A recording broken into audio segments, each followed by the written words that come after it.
Hello everyone, welcome to another Rick's Picks. Today I'm going to be doing my review of the Star Wars Black Series Boba Fett.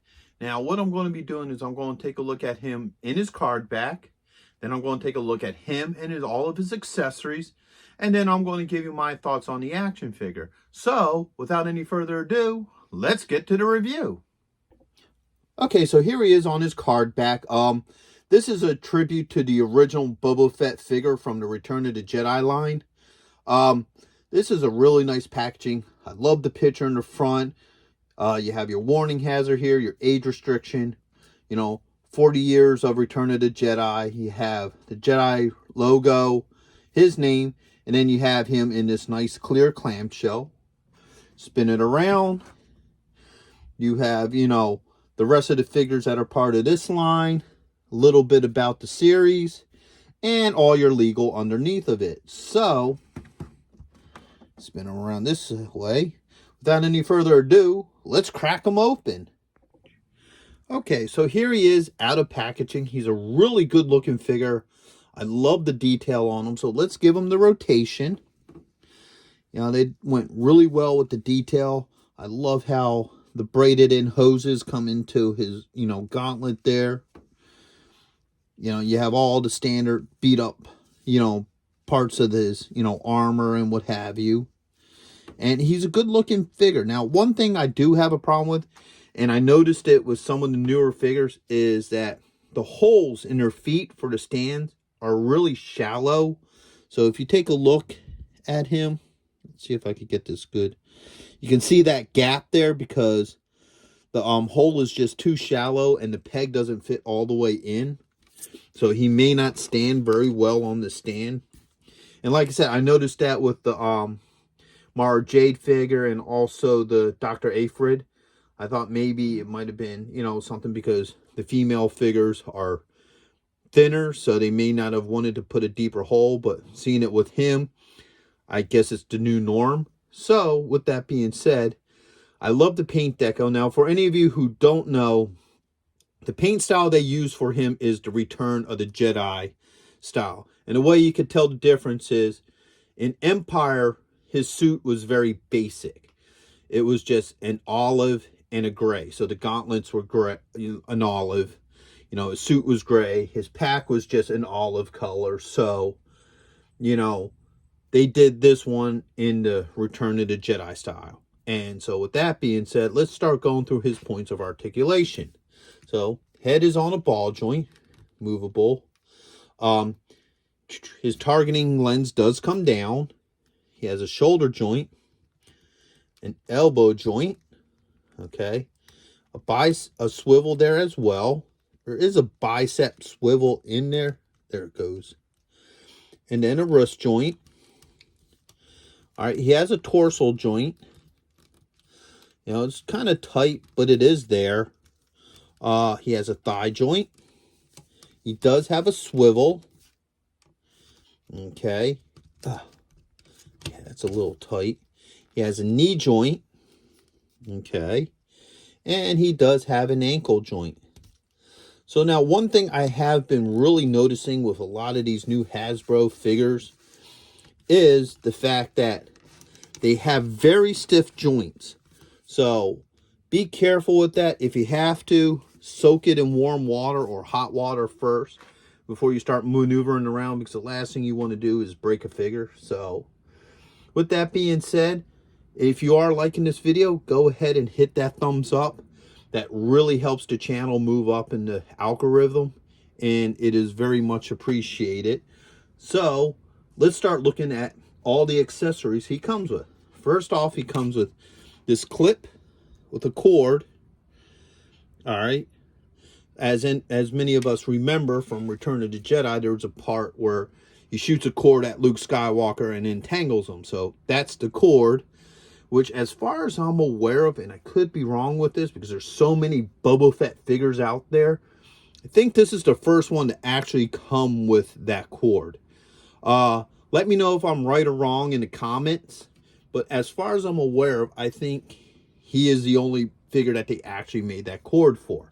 So next, he has his iconic backpack. And once again, you can tell that this is the Return of the Jedi style because you have the blue, the yellow, and the red.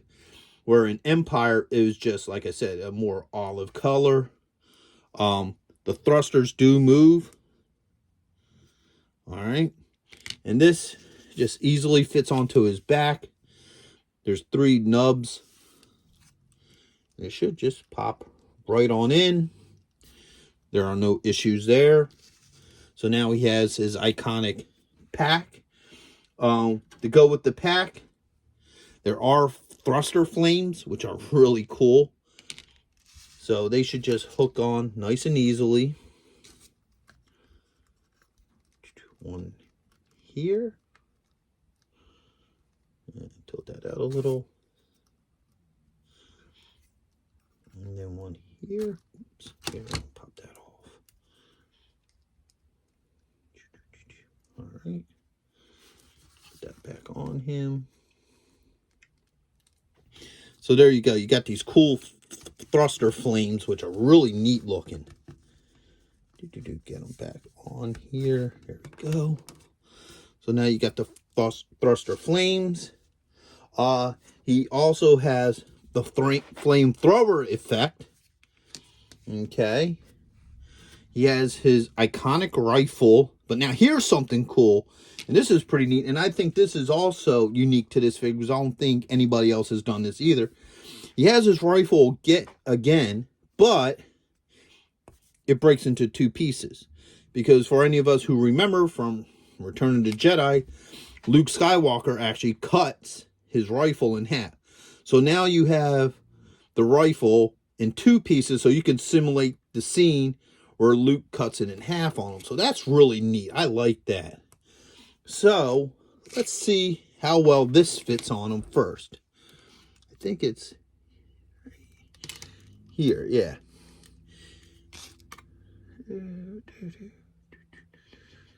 Trying to see where this actually goes on at. Oh, here it is. Okay.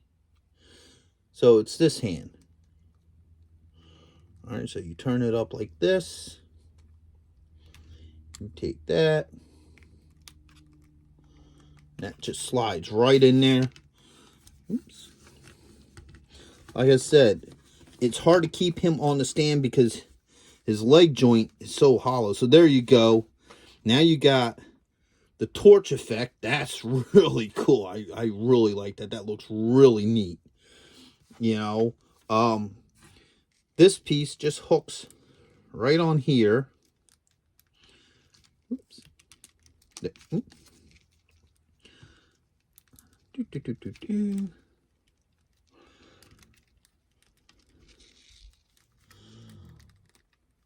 There it goes.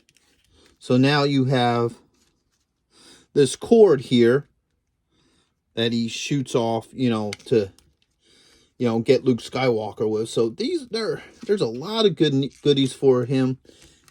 And last off, let's see how well his rifle fits in his hand. All right, now he does have soft fingers.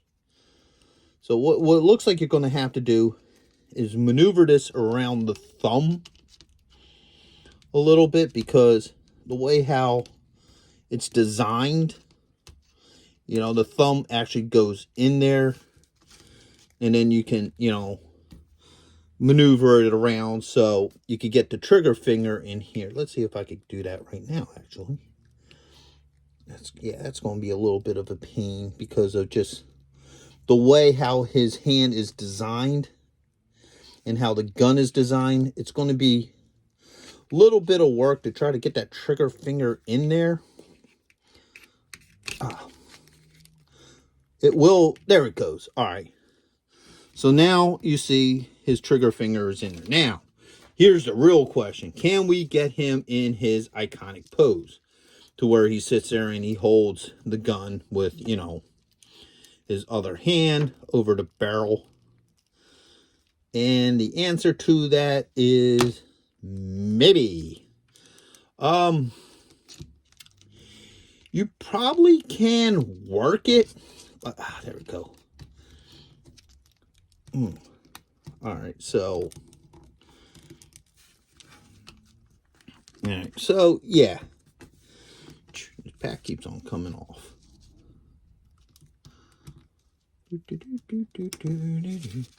All right, so you can work it to where you can actually get the gun in his hand. You can get him into that position. This pack back does not want to stay on there, probably because I'm just maneuvering him a lot. So yes, you can get him to hold it. You have to work the fingers a little bit, and you could probably get him into a better position, you know, if you play around with it and mess with it. So overall, it's a really neat figure. I really like him. He does come with a couple of things that, as far as I'm aware of, is very unique to this figure, such as the cord and the cutaway gun. So those are really neat features. I think the flame effect has been done a couple times before, so that's not as unique as those two pieces. But overall, he's a really cool figure. I really like him. He would definitely look really good on your shelf. So with that being said, I hope you liked this video. If you did, go ahead and hit that subscribe button. You know, it's a simple click for you, but it really helped this channel out and make it better for me to make more content for you. So until the next one, later.